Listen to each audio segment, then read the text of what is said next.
Good morning. So a few years ago, I worked for a company that loved to celebrate.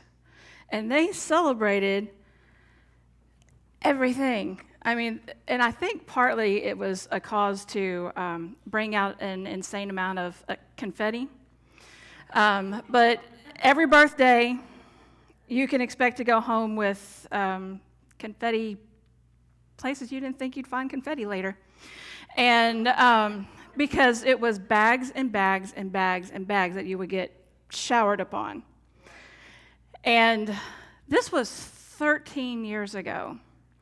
And there were times, 10 years after I worked there, that my little dog, Princess, she's a little Chihuahua, and she would go scurrying about the house doing whatever little dogs do to go find little places of probably food they think we dropped in the closet, but we don't eat in the closet.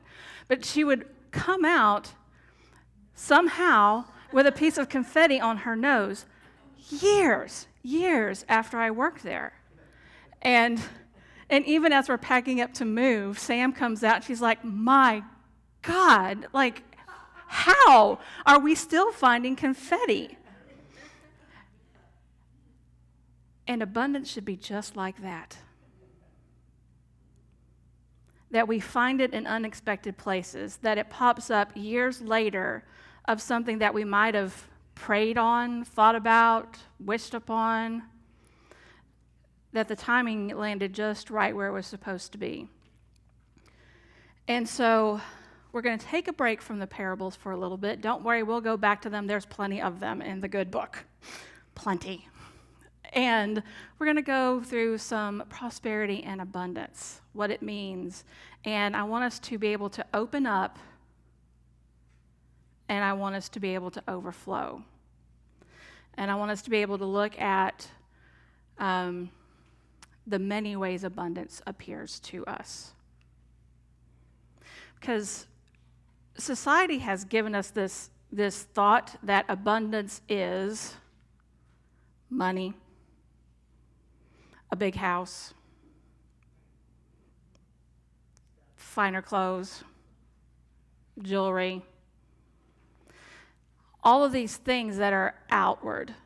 And those outward things are evidence of a abundance movement, but it's not the abundance itself. Abundance is the ideas and consciousness of the omnipresent supply and support of the one mind, God. Invisible substance with infinite capacity of expansion when held in mind, affirmed, and praised. See, there's a catch. We have to participate. Hold it in mind, affirm it, praise it. And these divine ideas come in this abundance of things we didn't think possible, but suddenly you're aware of, oh, this is how I can do this. It is more than just tangible things.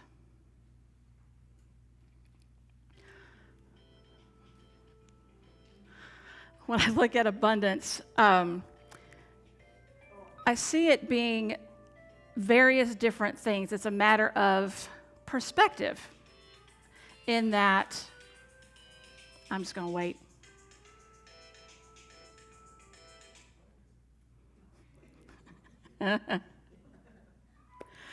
Abundance comes to us, and I think for us there's a matter of perspective. For me, when I see chocolate overflowing, and by now y'all have learned that I love chocolate. It's wonderful. And if I look at a basket of strawn out clothes that I haven't washed in a week, or maybe I've washed them but I haven't put them up yet, I don't always see abundance. And if I was someone who was allergic to chocolate, that bowl wouldn't look so good for me. If I was a person who needed some clothes, that clothes basket will look amazing, wouldn't it? It's all about perspective. It is different for every person. What it looks like for me may be different than what it looks like for you. And there ain't nothing wrong with that. Catherine Ponder, Unity minister who happens to be founder of Unity of Austin, shared this: refusing to criticize another's prosperity, I turn to God, ask his direction, and I am prospered. Anybody ever get the little jealousy bug? Like you've been wanting the fancy new car, somebody else gets the fancy new car. Celebrate them getting the fancy new car. Because when we celebrate other people's wins, it forward motions our wins. That's one of the things that I love about people who, a little bit of friendly competition can be fun, as long as it's friendly. But why wouldn't a woman business owner see a woman business owner who's struggling and not share her ideas to empower? Why wouldn't a man see another man struggling to solve something and not offer solutions? It is that oneness of what we are that brings forth this awareness of this abundance that comes to us. To be open to our own good, with a capital G. Y'all need to see it like that. There you go. And goods, we mustn't compare ourselves to others. Somebody once told me compare brings despair. And it does. So what do you want? I want to break into Karen Drucker here. What do you want? What do you desire? But I'm not going to. But what's going to bring you to your highest good? And that is something to ponder over. Is this thing that I want going to bring me to my highest good? Let's stick to the car analogy. We'll carry it over from last week. Is the brand new car that's going to cost $100,000 but make me sweat being able to make my mortgage and put food on the table, is it worth it? Is it in your highest good? What are the things that we want and reflect, is it in my highest good? Because perhaps it is. Maybe you get this promotion you've been wanting to help pay that payment. I don't know. But it's pertinent for us to sit in that reflection of our abundance and how that serves a higher good, the goodness for us, in us. Because, as the song said, we are created to thrive.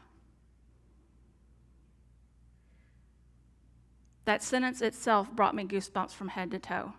We are created to thrive. When God created the world in the creation story, it is good. You are good. I am good. There's nothing the universe wants more than our good. And it fascinates me how humankind, sometimes we disconnect from who we truly are, and we forget that the God wants the highest and the best for us. And when I say we disconnect and not thinking of the highest and best, we get into the doldrums of it hasn't come fast enough for me. We get impatient. Or have you ever had it where things are going good? Things are going great. They're going so good, so great, that as the old saying says, you wait for the other shoe to drop. And I got curious, because I'm like, where did this saying come from? And why a shoe? So way back when they started building housing to where people lived on top of each other, apartments started in New York. And people would come in from the end of the day and they would take off their shoes. Evidently, people took off their shoes back then with like vigor. I don't know that my shoes forcefully dropped, but evidently they were dog tired and were like, and so you hear it thud. So you're waiting for the other one to drop. And I'm like, at what point in time do we catastrophize a shoe? But don't we do it? Don't we catastrophize something that might just be a pause? Or a don't take this route instead. But it's a longer route. Trust me, take this one. The other shoe to drop. I think we need to let that go. Instead, maybe we can wait on the next blessing to come. I'm waiting on the next blessing to come. That feels good. Works for me. Principle 3 tells us in unity principles we have 5 basic principles. And the third one says pretty much what you think about, you bring about. What we think perpetuates what we'll see in an outward presence. Keep in mind, though, caveat, you're not the only thinker. Because other people's thoughts, it get expressed outwardly and they affect the world around us too. But in this sense, if you have the attitude of nobody likes me, everybody hates me, I'm just going to go eat worms, somebody might bring you some worms.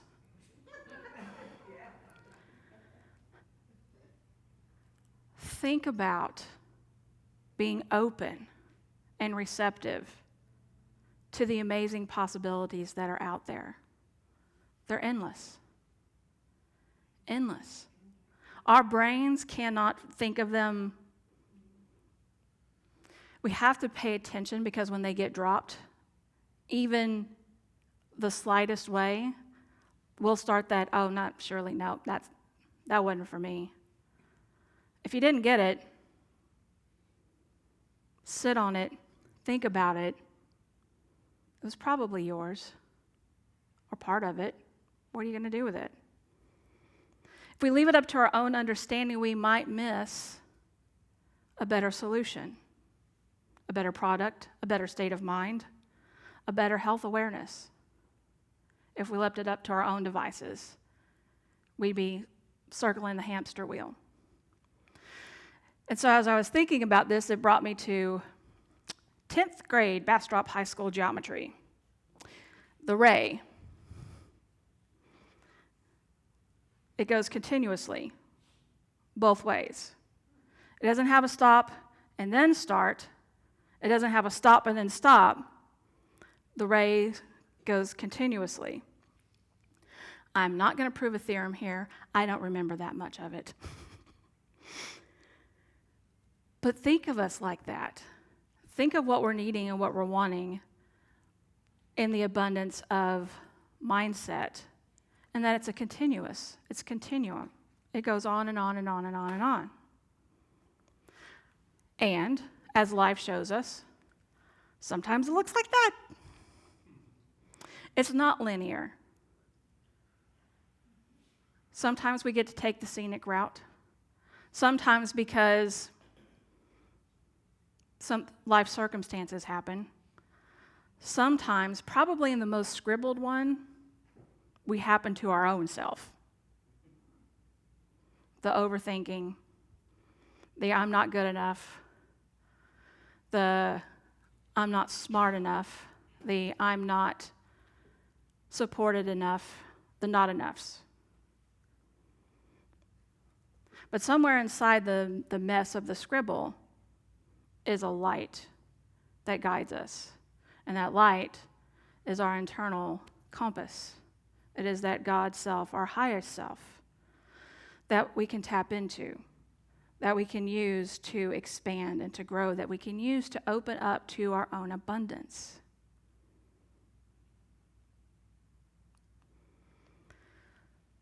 This is one of my favorite verses. I did put it in my notes. Luke 3:38. And this is from the Contemporary English Version, and I chose this version on purpose because of the last sentence.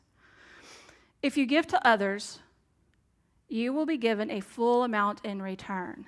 It will be packed down, shaken together, spilling over into your lap. The way you treat others is the way you will be treated. It is more than money. It is more than all the things. It is love. It is peace. It is grace. It is acceptance. And so much more. We can have abundance of anything. So what do you want it to be? Do you want more love? Give more love. You want more peace? Give more peace. Giving should feel good. Receiving should feel good. Sometimes the receiving is hard for us because we're stuck in the scribbles.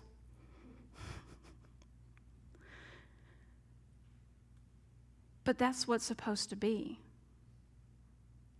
Packed down, shaken together, spilling over into our laps. And so it is more than, when you talk about prosperity and abundance, it's more than giving to your church. It's more than giving to charity. It's more than giving to your neighbor, more than giving to yourself. It is a spiritual practice. And there's nothing that I love more than seeing corporate America fall into a spiritual practice. And nothing warms my heart more, and this company's getting a plug, you're welcome. Trauma happens, and HEB loads up the trucks, and they're on it. There is some integrity that we have that I love to see spilled over from our spiritual world into our secular world. I love to see the spilling over of us taking care of one another. I love to see the spilling over of us being able to give. Even when you're giving, you're like, Starbucks or... But you choose to give because we don't give to feel good. We give because it is good. It is part of who we are. It is part of how we're wired. We're wired to be communal beings. We're wired to take care of each other. Even whales. You're thinking, what? So, interesting story. There has been evidence recently of humpback whales swimming with orcas. And the orcas are after seals or whatever land mammal that happens to swim. And the humpback whales are popping the seals on their backs, and they're taking them away from the orcas so they don't get eaten.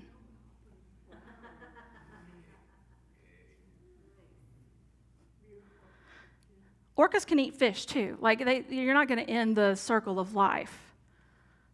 And I don't know what made the humpback whale go, they're a land animal that can swim. Maybe you just need to eat swimmy things. I don't know. And the scientists are still, they're kind of perplexed too. But where in our world, where in our abundance, do we see something getting potentially eaten? And where in our abundance can we help bring it to safety? Bring it back to the harbor. Bring it back to the good without causing any oppression anywhere around. That's key. Abundance doesn't mean more for me, less for you. Abundance means everybody. Everybody. And so we're going to say our affirmation. If you're new to us, we say our affirmation 3 times. Once because, okay, I got to read some words here. Second because, okay, I'm starting to get the words. And then third time, we feel them. One with source, I am open, and my good overflows. One with source, I am open, and my good overflows. With source, I am open, and my good overflows. Amen. And we are doing things a little differently. Welcome to change. I always get nervous because people don't generally like change, but I think you're going to like this one. When we do our offering, bring this out, what you wrote your word on. I'm going to want you to fold it in half, place that in the offering. If you give electronically, it's in the pew. This is your symbol of I give electronically.